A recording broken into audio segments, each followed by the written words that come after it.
Patrocínio Sebrae, a força do empreendedor brasileiro. E El Ceará, pelo futuro da indústria. Apoio, Governo do Estado do Ceará.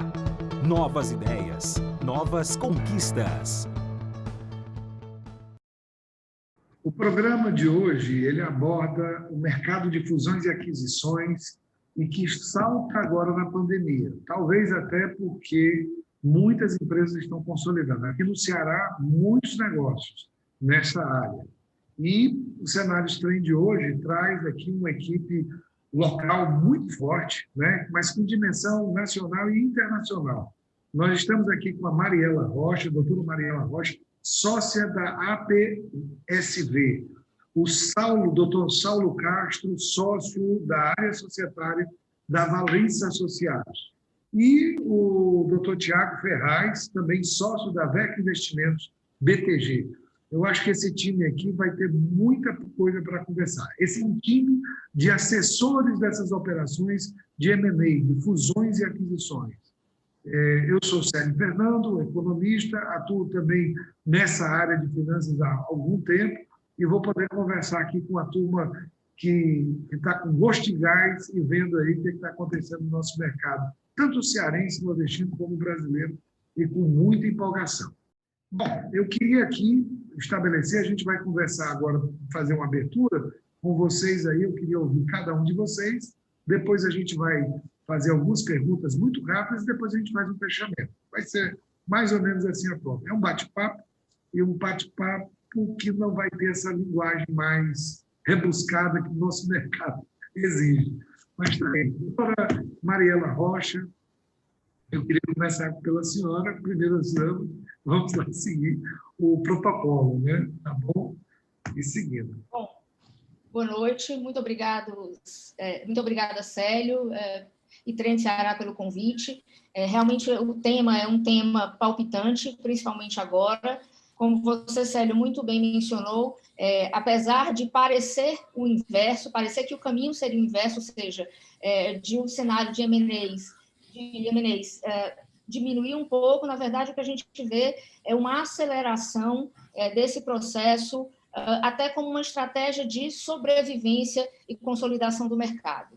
Né? Diante de um cenário de tanta incerteza, né, aqueles players que estão mais consolidados no mercado procuram, de alguma forma, se proteger e demarcar a sua posição. Tá? Como assessora jurídica desse tipo de operação, a gente nota cada vez mais a importância de tratar dos assuntos, inclusive aqueles envolvendo a própria pandemia, de uma forma muito mais concreta, muito mais evidente. Né? Todos nós aqui conhecemos já os documentos e as cláusulas típicas de contratos relacionados à M&A, mas com o advento triste da pandemia, a gente teve que se deparar com a utilização efetiva de cláusulas que muitas vezes só estavam lá no papel para constar, como, por exemplo, a cláusula de Material Adverse Effect, a cláusula de efeito adverso material, e o que isso, enfim, tem como consequência na prática. Então, isso, a questão também de caso fortuito e força maior dentro do âmbito de M&As. Tá? Eu estou aqui trazendo um pouco mais para o lado jurídico, obviamente, mas assim, a importância e trazendo a importância do advogado, do assessor legal, compreender, né, o todo, o conjunto de documentos e de contratos da operação, que eles estão lá não somente para inglês ver, mas que efetivamente isso tem uma relevância prática. Tá? Isso, questões de garantias, de escrow accounts e mais outras situações dessa natureza. Não, a doutora Mariela Rocha já colocou aí bem claro, né? Quer dizer, pandemia pode estar significando maiores contingências, né? Aquilo que acaba ocorrendo, essas incertezas, né? Esses casos fortuitos. Então, a gente tem que olhar. O que o doutor Saulo Castro tem a dizer aí nesse momento? É além também de um processo que tem sido um pouco mais tecnológico, né? Mais digital, né? As certificações, as assinaturas, a busca, né, de material para diligência também foi um pouquinho diferente dessa pandemia, né? A gente corria de uma forma diferente. Doutor Saulo, o senhor que conhece muito bem, inclusive, a Lei Geral de Proteção de Dados, né? Quer dizer, num momento desse, eu acho que a gente está sofrendo um pouquinho. Doutor Saulo. É isso mesmo, Célio. Boa noite, Célio. Boa noite, Mariela. Boa noite, Thiago. O que a gente tem visto, de fato, é um movimento contrário, até já pegando um pouco do que a Mariela colocou, um movimento contrário nesse mercado, né? A gente esperava uma retração naquele primeiro momento da pandemia, aquele susto que todos nós tomamos, e com o passar do tempo, no decorrer desse triste evento, a gente começou a ver que o mercado estava se movimentando para realmente caminhar contra essa maré, contra essa corrente, em sentido diverso, né? Seja por uma vantagem competitiva, ocupação de mercado, tá? E a gente começou a ver que essas operações tinham, óbvio, um condão de, como eu falei, de objetivos diferentes, mas mais importante do que isso, de você olhar e ter um olhar sobre coisas que anteriormente eram vistas, óbvio, no momento de due diligence, no momento de análise jurídica disso, mas que antes não eram tão ressaltadas até mesmo pelos próprios players. Como você muito bem colocou aí, a Lei Geral de Proteção de Dados é um grande exemplo disso. Então, quando você parte para essa análise jurídica, depois que você se debruça sobre essa parte de contratos, essa parte das minutas, essa parte de tecnologia, existe uma exigência muito grande, seja pelo comprador, seja pelo vendedor, de um olhar muito atento e clínico sobre isso, e também agora com esse advento da Lei Geral de Proteção de Dados, que cada dia mais está se inserindo no nosso mercado, no nosso dia a dia, os impactos disso tudo. Então, o que eu preciso analisar sobre a ótica? Será que eu estou, da LGPD, será que eu estou resguardado? Será que eu não estou resguardado? Então, você ter a oportunidade de atacar tudo isso, acho que a pandemia teve esse grande efeito no mercado do M&A, de você atacar essas searas em momentos distintos, de maneira diferente, que outrora você tinha um outro olhar sobre isso, tá? Antigamente, as partes, os players, eles exigiam que a gente olhasse outras coisas, então era um contencioso, um passivo que tinha ali, por exemplo, e agora não é que é só isso, mas você agora também traz toda essa carga dessa atualização, seja pela ótica da LGPD, seja pela ótica da tecnologia, da inovação, e até mesmo, como a Mariela muito bem colocou, com o advento dessas cláusulas, dessas situações de caso fortuito, força maior, e como isso está impactando essas operações que a gente tem visto aí. Perfeito, doutor Saulo. Bom, aí a gente agora vai pegar um advisor de investimentos aqui, como é que o Thiago Ferraz está vendo esses movimentos, né? E a gente falou aí sobre essa aceleração tecnológica, como é que a gente pode pegar e dar uma olhada? Será que os investidores estão olhando claramente essa velocidade, essa mudança do processo em si, de fusões e aquisições? Antigamente a gente falava de 13 fases clássicas, né? Agora a gente está falando pelo menos de alguma coisa a mais, pelo menos 2 ou 3 a mais com os adventos de velocidade. Os investidores, de uma maneira geral, o financial advisor, o assessor financeiro, ele também está tendo essa mesma preocupação que os legals? Sim. Primeiro, boa noite a todos, tá? Enfim, o país e o mundo passam por adversidades, mas nessas adversidades existem também muitas oportunidades, tá certo? A figura do advisor, ele é um entreposto entre o comprador e o vendedor, tá certo?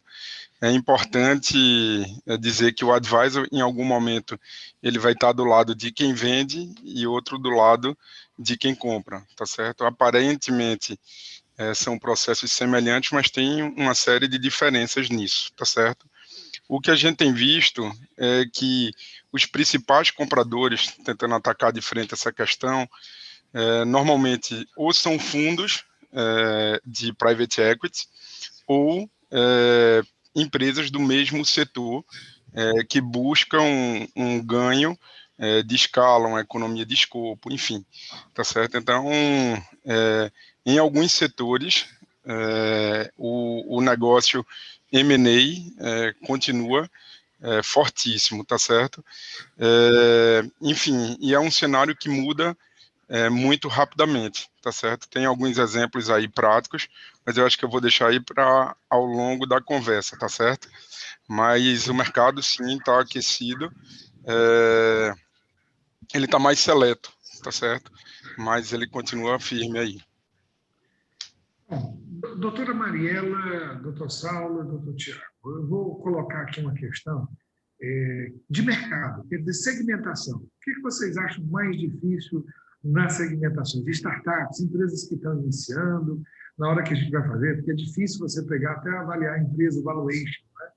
E você tem que pegar e olhar, ter um bom business plan, um plano de negócio para olhar tudo isso. E do outro lado, vocês observando esse middle market, que também é interessante, mas não tem aquela governança. E também as grandes empresas, mas aí a complexidade é grande e as exigências são maiores. Por segmentação, o que vocês acham mais complexo nesse sentido? E vou aproveitar, porque essa é a metade do nosso bloco, e talvez seja interessante, aonde é que vocês acham que é o momento desse timeline, dessa linha do tempo de um processo de fusões e aquisições, de M&A, que a gente trabalha com maior, vamos dizer assim, com maior observação, com maior adensamento. É naquele momento da LOI, da carta de intenção, é para começar bem, ou do MLU, do memorando de entendimentos, é quando a gente avança na diligência, ou quando a gente vai ali para os contratos, naquela fase do closing, ou quando você já fez tudo e o cara assina ou não assina, se for o non-bind, né? Vamos dizer assim, quer dizer, aquele não vinculante. E aquele vai até o final, e eu já vi assim com o advogado, tudo, e aí chegou lá o investidor internacional, não vou. Aí, e tudo feito, com todo mundo na mesa, tudo perfeito, quase que todo mundo com aquele momento assim, de dar os parabéns, mas no go, no sign. Quer dizer, onde é que vocês olham na questão de segmentação? Aonde estão as maiores restrições? Onde vocês olham que dá um trabalho maior no processo quando vocês estão ali naquele ano? Então, agora eu vou inverter um pouquinho, viu? Vou começar com o doutor Saulo, aí a gente vai para o doutor Tiago, da VERC, e vamos concluir aí com a doutora Mariela, da APSV, sócia da APSV. Doutor Saulo aí, da Valença Associados, aí, uma grande empresa, vamos aí, estou perguntando, botar uma pergunta assim daquelas capciosas, né, para cada caso. Aí, pronto. Como é que fica, doutor Saulo? Célio, respondendo à tua primeira pergunta, eu diria assim, começando aqui pelo que você colocou, a pessoa, startup, aquela geração, né, que talvez aí eu me insiro nessa geração que está acostumado a tratar com isso, quando ele está na incubadora, vamos assim dizer, a startup, ele já projeta isso. Então, para ele é um movimento muito natural e até mesmo de sobrevivência do negócio, ele passar por isso. Então, ele já tem uma certa noção. Pelo outro lado, quando a gente vai para a grande empresa, ela já é tão estruturada, existe já um corpo, uma musculatura da própria companhia, tá? E aqui, quando eu falo companhia, a gente já está falando de uma estrutura de governança muito bem assessorada, muito bem montada e muito bem pré-concebida.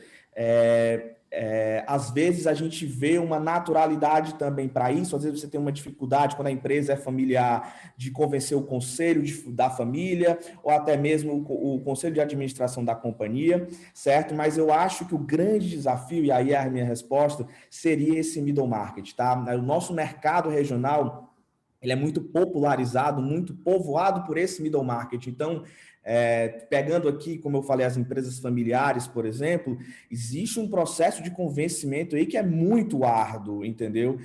E muitas vezes isso é capitaneado por uma nova geração da família. Então, é aquele filho, aquele neto do fundador, da fundadora desse grande negócio, e ele enxerga isso como se perpetuando, e ele tem um grande desafio aí em convencer as cabeças um pouco mais, vamos dizer assim, conservadoras a fazer esse movimento. Então, a gente, enquanto assessor, legal advisor, a gente participa muito desse processo. Eu, particularmente, acho esse processo muito trabalhoso, porque é aquele momento em que a gente está tentando abrir a cabeça e realmente perfurar o pensamento, a ideia naquelas mentes dominantes ali, certo?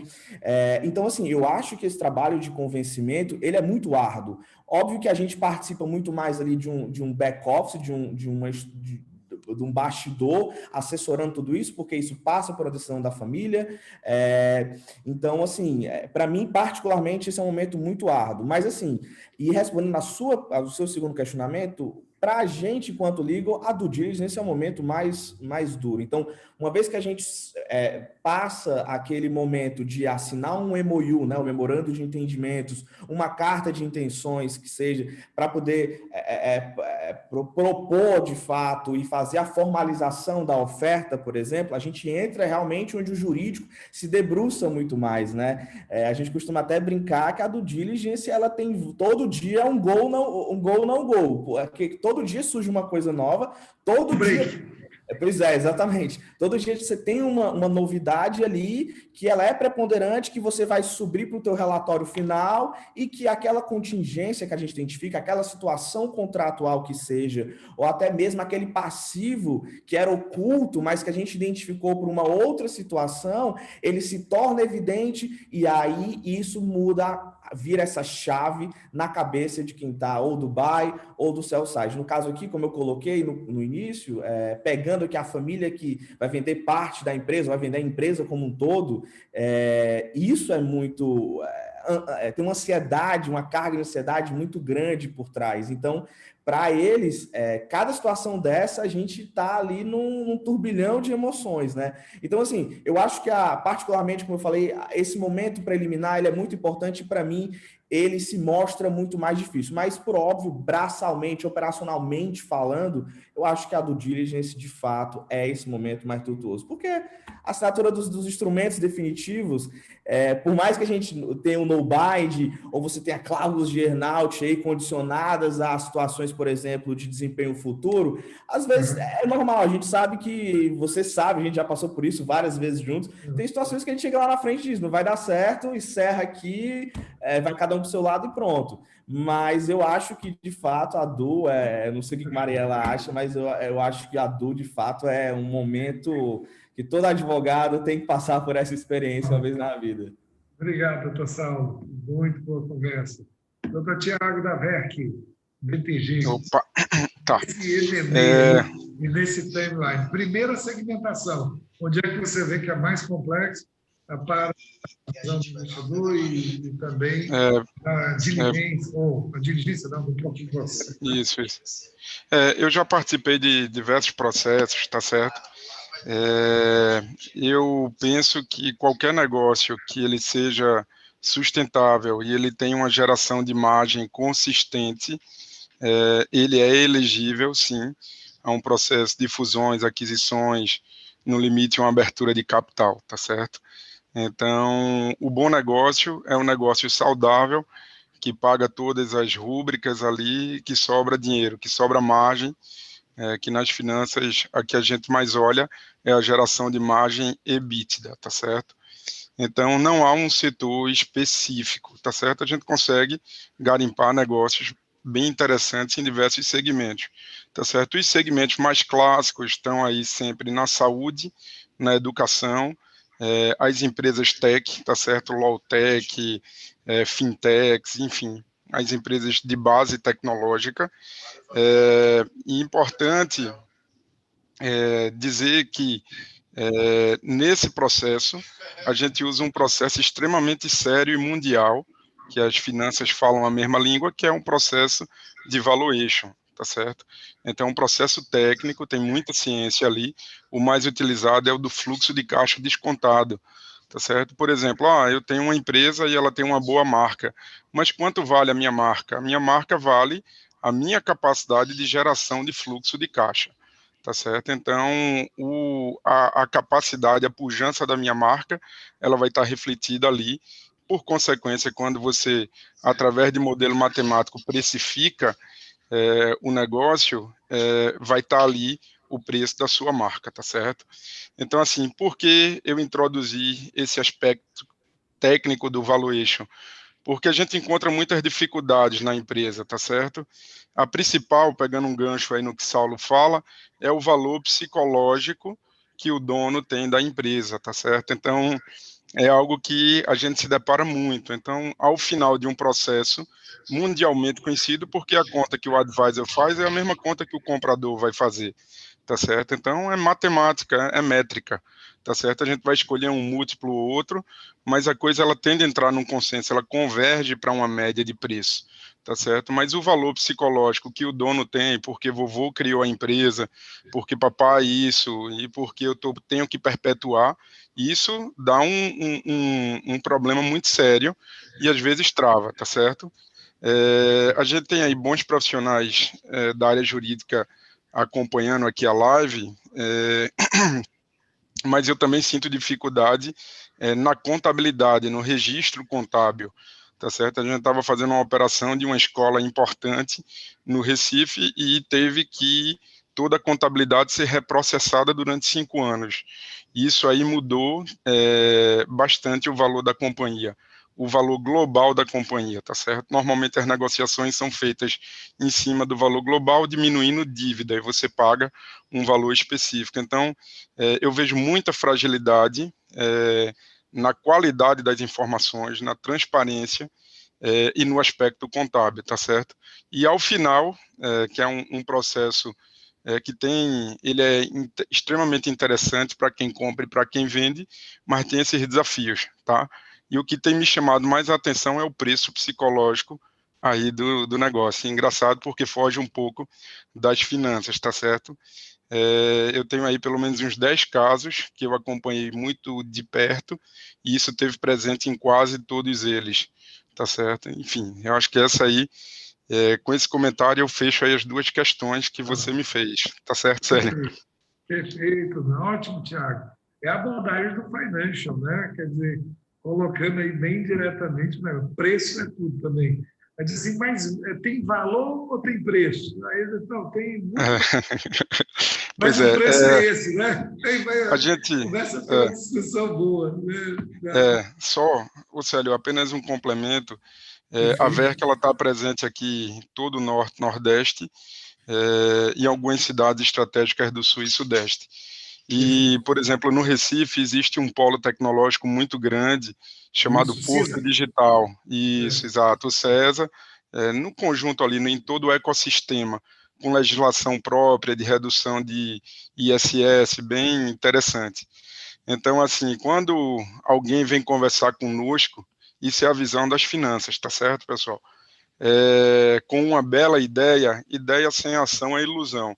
A primeira pergunta da área financeira é quanto de nota fiscal você emite? Porque sem nota fiscal emitida não tem a poesia aí de toda a métrica, tá certo? Porque a gente vai projetar qualquer fluxo, papel aguenta tudo, Excel aguenta tudo, mas a gente precisa de algo mais palpável, né? E também é muito comum, falando aí das techs, o MVP, o menor produto viável, né? Então, assim, eu tenho uma boa ideia, eu testo um modelo, eu emito uma nota fiscal, eu vejo tudo aquilo ali, e aí eu posso, sim, com uma métrica, através de ferramenta matemática, eu consigo projetar com premissas, tá certo? Que vão ser testadas.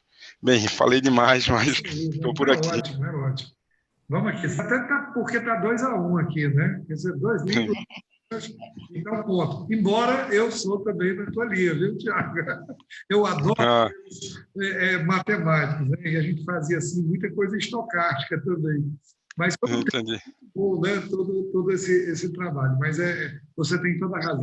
Até construir cenários e tudo isso é mais complexo. E a gente pegar essas informações na diligência são fundamentais, né? Se você pega uma má informação na diligência, como colocou o Saulo, o modelo acaba ficando também deteriorado. Mas vamos lá, doutora Mariela Rocha, na sua experiência, qual é esse segmento que pode ser um pouco mais restritivo, né?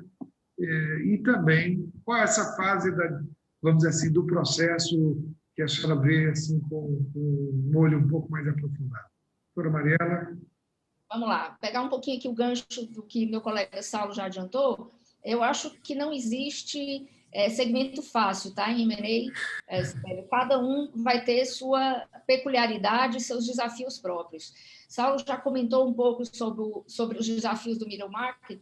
Sobre a questão das startups, eu acho que existe uma grande vantagem, que é exatamente essa avidez, essa ousadia que é própria dos mais jovens e das pessoas que estão antenadas com tecnologia.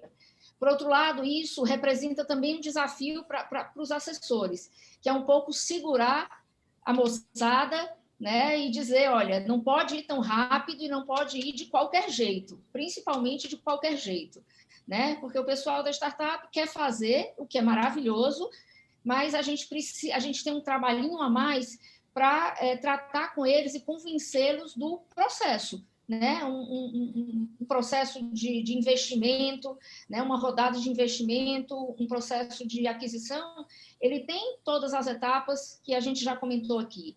Então, isso precisa ser observado e, às vezes, segurar um pouco essa avidez das startups de concluir as coisas muito rapidamente pode ser um desafio, tá? Porque eles conseguiram tudo que conseguiram fazendo do jeito deles, vamos dizer assim. E o advogado ainda, em algumas situações, é visto como o profissional que um pouco desacelera as coisas, tá? Por outro lado, a empresa robusta, consolidada, ela apresenta outros desafios. O que a startup tem de veloz, a empresa consolidada tem de mais lenta, né? Então, tudo pode passar por um processo de aprovação que tem que subir, tem que escalar, até conselho, até assembleia, isso pode demorar, né? Muitas vezes a gente vai precisar, dependendo do âmbito do negócio, de autorização governamental, por exemplo, uma autorização da ANEEL nos negócios de energia, uma autorização do CAD, exatamente, né? A depender se aquilo se constitui num ato de concentração. Então, a gente tem esses outros desafios. Eu acho que tem desafio em qualquer desses segmentos.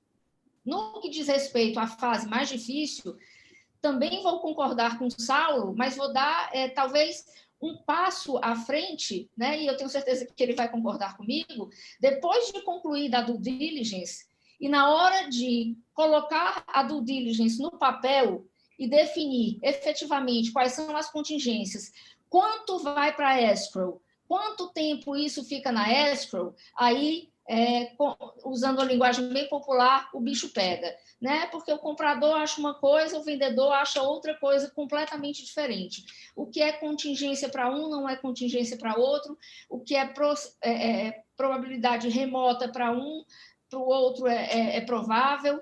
Então, essa fase costuma ser uma fase muito dura na negociação, já do SPA ou do contrato que seja, né? Porque aqui a gente está falando de risco, né? E, como eu gosto de dizer, risco é uma conta que se paga antecipadamente. Então, a gente está falando aqui quanto eu vou deduzir do preço. E isso dói para o comprador e para o vendedor, né? De maneiras distintas, diametralmente opostas, mas é isso.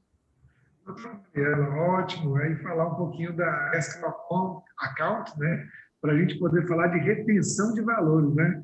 Isso realmente um debate muito bom, né? E como é que fica isso? Qual é o valor de correção? O volume que você coloca para alguma coisa nesse sentido? Isso realmente é um debate bom, né? Porque, de novo, poxa, você está tirando alguma coisa que é minha, né? E fora as questões que vão colocando, como soltar esse recurso da escrow account ou da questão da retenção. Vamos aqui colocar na prescrição, né, dos impostos e tudo, sempre é muito difícil. E quando acontece uma contingência depois, né, prever isso, não só o earnout, como o Saulo colocava, mas também aquilo que, feito toda a diligência, aconteceu tudo e ainda vem mais um auto de infração, 2 anos depois que você pegou e fez um negócio e o bicho pega. Muito bom. Eu acho que tem isso. Gente, eu acho que aqui a gente está com profissionais de alto nível. Vou sempre colocar assim jovens, viu? Porque eu tenho aqui esse cabelo branco, aí eu puxo aqui para uma mais jovem assim do que eu, pelo menos. Mas a gente vai vivendo tudo, né? São muitos anos. Eu, pelo menos, atuo nessa área. Poxa, vou dizer assim, é horrível dizer isso, mas são quase 30 anos só nessa área. Na área de investimentos, São mais de 35 anos e a gente está dentro de tudo. Então, é muito interessante.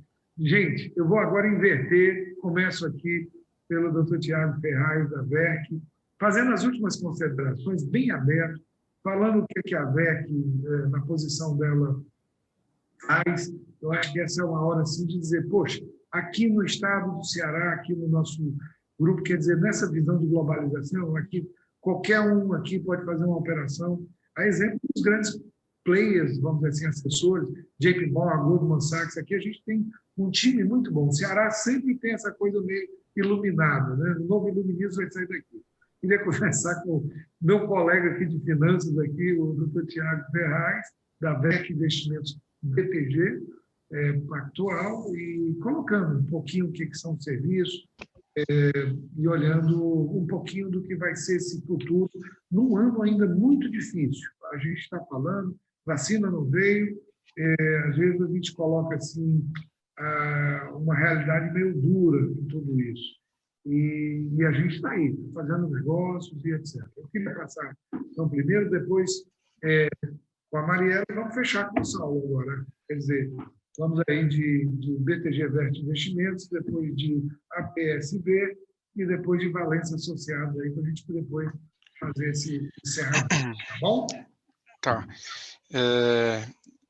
Assim, em linhas gerais, essa relação BTG-VERC, tá certo? O BTG é o maior banco de investimento da América Latina, tá certo? Então, é uma plataforma bem robusta e facilita esse processo todo de fusões e aquisições, porque tem muitas informações e também tem uma tesouraria que pode, em um dado momento, facilitar a junção dessas companhias, tá certo?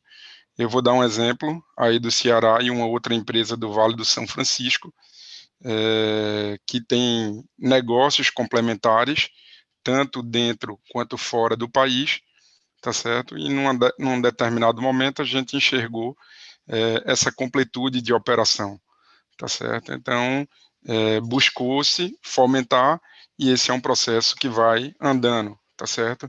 As duas empresas juntas têm uma necessidade de capital, então você pode fazer uma emissão de dívida estruturada e lastrear essa fusão, tá certo?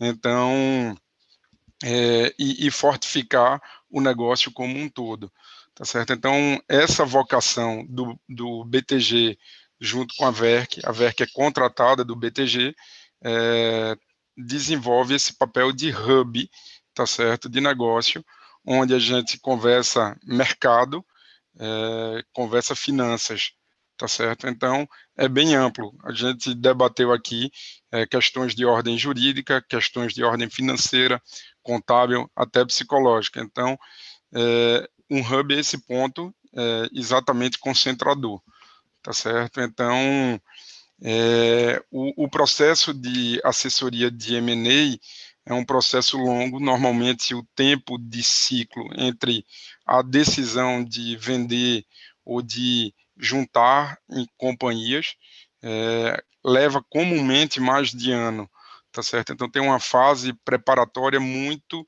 importante, jurídico, contábil, cultural, tá certo? Importante seguir esse passo a passo. E hoje é um desafio das finanças em nível mundo, você ter uma única linguagem para poder precificar, tá certo? Para que tenham menos dúvidas de pontos que precisam ser contingenciados, quer sejam em escrow account, quer seja com agente fiduciário, tá certo? Então, o objetivo é, de fato, simplificar, tá certo? Então, eu chamaria a atenção que BTG VERC está pronto para esse trabalho todo, mas que antes de entrar o time financeiro, penso eu que antes de entrar também o time jurídico, existe um enorme dever de casa aí das companhias que se predispõem a acessar esse mercado, que leva para um outro patamar, tá certo? E exige um nível de governança muito grande. Eu penso que essas são as observações, tá certo? Excelente, doutor Tiago. Colocou muito bem aí essa fase preparatória, né? E colocando aí as questões de governança e cultura, né? Isso é muito difícil, para preparar todo mundo aí para esse mercado de fusões e aquisições. Não é só vou agora comprar ou vou agora vender, tem uma preparação, tem toda uma estrutura para tudo isso. Perfeito. Doutor Saulo não, doutora Marielle, a gente conclui com o doutor Saulo, tá bom? Vamos lá, então, Célio. Sobre o aspecto jurídico, né, o nosso escritório, a PSV Advogados, é um escritório full service, tá, que trabalha em diversos ramos do direito, e isso, apesar de M&A ser um assunto eminentemente societário, nós, no processo, sobretudo de due diligence, vamos precisar do apoio de todos os setores. A depender da área de atuação, do mercado de atuação do nosso cliente e da outra parte, a gente vai precisar fazer um levantamento de questões fundiárias, questões fiscais, obviamente, questões trabalhistas. O tema ambiental é um tema extremamente sensível, né? Tanto sob o aspecto de contingência, quanto de custo, quanto uma contingência, quanto um passivo ambiental pode custar, é algo que é de extrema preocupação, né? E nesse sentido, o que a gente tem feito, nós dentro do escritório estamos tentando andar junto com a evolução do mercado. Nós criamos 2 iniciativas, uma chamada APSV Connect, que trata de inovação, basicamente, tá? Então, para acompanhar de perto o que está sendo feito no mercado de inovação das techs, health tech, fintech, law tech.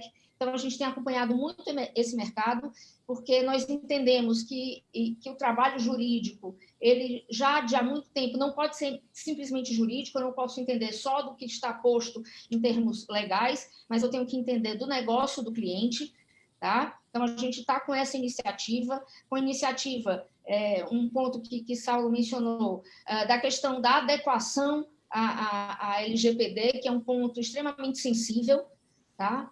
Outro ponto bastante sensível que a gente tem também acompanhado através do nosso programa APSV Impact é a questão da ESG, né? Essa questão toda que envolve compliance, governança, sobretudo, é um tema extremamente relevante e que não é um tema só bonitinho, tá? É um tema que traz valoração às empresas. Se você tem uma governança em dia, se você tem um programa de compliance em dia, se você tem um programa de igualdade de direitos dentro da sua empresa em dia, isso tem impacto direto no preço. Então, a gente está atuando também para quê? Para deixar os nossos clientes preparados para um eventual processo de M&A. Perfeito, doutora Mariela. Acho que fechou muito bem. Acho que falar de inovação, innovation, né? A gente agora tem essas diásporas, né, de science and innovation, né? E isso tem sido discutido muito, né? Me lembro de um autor chamado Grossman Helcom, que até para você poder dar um salto em termos de fronteiras, você tem que tentar encontrar essas tecnologias. Tiago colocou bem aí, quando foi lá para o Vale do Silício, né? E os outros, entre aspas, Vale do Silício, que estão se formando aí no mundo, né? No Made in China aí da tecnologia, né? A gente discutindo muito o 5G e tudo. Mas aí também eu acho que faz um fechamento muito forte, a gente sabe aí da questão da sustentabilidade, mas o environment, então, o social e o governance. Quer dizer, o ambiental, o social e a governança, né? Isso hoje é ponto pacífico do ponto de vista dos grandes investidores internacionais. O maior fundo do mundo, do Japão, só investe agora em ESG, se tiver alguma coisa nesse sentido. Recentemente vi aí a SAS, né, o Arco, né, falando aí, também em sua área também de ESG, então não é moda mais, é uma questão de valor. Você colocou muito bem e eu acho que a gente tem que estar preocupado com tudo isso e olhando. Mas essa é uma nova vibe, né, para poder falar. Senão a gente conclui. Doutor Saulo, vamos aí, a sua conclusão, falando aí um pouquinho da Valência Associados e esse trabalho de vocês e também quais são os pontos que você poderia aí dar de diferenciais aí, né, dentro da Valência. Eu vou tentar não ser repetitivo. Mas, primeiramente, queria agradecer em nome dos meus sócios, dos nossos advogados aqui pela oportunidade. Esse é um tema que dá um prazer enorme a gente estar aqui falando e discutindo isso, especialmente porque a gente está passando por mudanças muito aceleradas em razão do momento que a gente está vivendo. Queria dizer que o Valência tem, e eu fui tangenciado nessa fonte aí que começou lá atrás com o Nelson e com o André, há quase 20 anos, e dizer que hoje, a gente até conversava isso ontem, o quão hoje a gente está preparado, o nosso mercado jurídico regional ele está preparado para atender esses anseios, seja no M&A, seja em causas de complexidade parecida. Né? Hoje a gente tem 130 advogados nas mais especialidades e especificações variadas, né? E dentro desse full service que a gente tenta, essa locomotiva que é o Valência, a gente tenta ainda manter um DNA que começou lá atrás de tentar ser uma boutique em determinadas áreas, prezando por essa especialização. E como a Mariela colocou muito bem, hoje o advogado ele tem que ser muito mais do que um consultor jurídico, ele tem que ter um olho atento no problema jurídico, e eu diria que o outro olho e as duas orelhas no mundo. Tá? E quando eu falo aqui no mundo, são todas essas questões que a gente estava falando no decorrer dessa conversa prazerosa, seja da sustentabilidade, das questões de governança, de tudo isso que traz, seja da inovação. A gente tem um olhar muito atento e tem um time interno que é capitaneado por mim, somente para a gente estar atento o que o mercado de inovações no mundo jurídico está trazendo. A advocacia ela é muito tradicionalista, então a gente está quebrando paradigmas e ultrapassando fronteiras quando a gente está falando de trazer robôs, de trazer inovação e principalmente tudo isso para trazer o que eu acho que é o mais importante, especialmente em operações dessa magnitude, que é o conforto ao teu cliente. Tá? Então, você trazer inovação, você trazer uma expertise na LGPD, você trazer um olhar diferenciado para entender o negócio do cliente, isso, para mim, é sinônimo de conforto. Então, a nossa estrutura, e eu sei que todos aqui têm total tranquilidade de dizer, estamos todos preparados para isso, nosso mercado dialoga e tem uma linguagem própria, tem um vocabulário diferente, muito próprio, e você ter a oportunidade de fazer isso e dizer, eu tenho operações aqui que não fariam, e que fariam frente, que não fariam feio em frente a qualquer outro lugar no Brasil, é muito gratificante. Então, você ter a oportunidade de participar e vocalizar essa filosofia, esse ensinamento, para nós do Valência é muito gratificante. Então, só dizer que a gente está à disposição, agradecer a oportunidade e que venham os próximos 10, 20, 30, 50 M&As e mais 100 conversas dessas que a gente está fazendo aqui. Olha, obrigado. Eu queria primeiro agradecer a todos vocês. A gente está aqui com um timaço, né? Um time de pessoas inteligentes e competentes no mercado local, e acho que o Saulo resumiu muito bem. Quer dizer, são players, são assessores que fazem frente a qualquer mercado, mesmo fora da nossa região, Brasil, e como colocou bem Thiago, mundo. E Mariela, aí, falando aí dessas novas linhas que são as linhas mestras hoje do mercado corporativo, né? Independente do nosso próprio mercado de fusões e aquisições de M&As, né? Eu queria agradecer ao Thiago Ferraz, da VERC Investimentos, BTG. Eu gostaria de agradecer ao Saulo Castro, aí da Valência Associados, tá? Um agradecimento a todos os seus sócios também, amigos nossos. Também Mariela Rocha, aí também também sócia aí da APSV, tá certo? Dos nossos amigos também aí, o Romulo Alexandre, ok, e todos eles, né? Então, gente, meu nome é Célio Fernando, fui convidado aqui pela Trends para poder moderar. Para mim é sempre um prazer, sempre aprendo, sempre estou conversando, eu gosto muito de diálogo. Eu não vejo ninguém como concorrente. Toda a vida eu estou na minha empresa, que eu acreditei lá atrás, a BFA, que é uma boutique de fusões e aquisições, né? E tanto tempo fazendo isso, e a gente vê esse manancial potencial de pessoas tão competentes e inteligentes aí para a gente poder fazer negócio. Isso é capital social também, é um capital de relacionamento e é muito bom a gente estar conversando. Nós não concorremos, nós cooperamos, cada um com respeito a cada um no seu segmento, na sua forma de agir e tudo. Bom, gente, então agradeço mais uma vez e vamos lá. Temos mais ainda 2 capítulos de fusões e aquisições aí, com agora os buy-siders e os sell-siders. Vamos ver como é que eles se saem nesses debates, né? Mas eu acho que tem muita gente grande e boa aqui do Ceará falando sobre isso. Obrigado mais uma vez e eu aqui encerro mais esse capítulo. Fusões e aquisições. Um abraço a todos.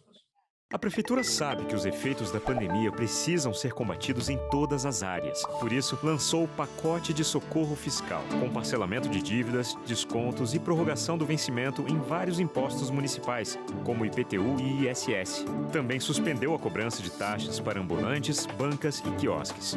E tudo pode ser feito direto pelo site fortaleza.ce.gov.br/socorro fiscal. Prefeitura de Fortaleza, ao seu lado para enfrentar a pandemia.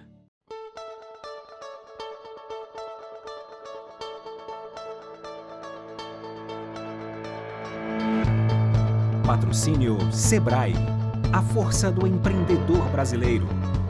E El Ceará, pelo futuro da indústria. Apoio, Governo do Estado do Ceará. Novas ideias, novas conquistas.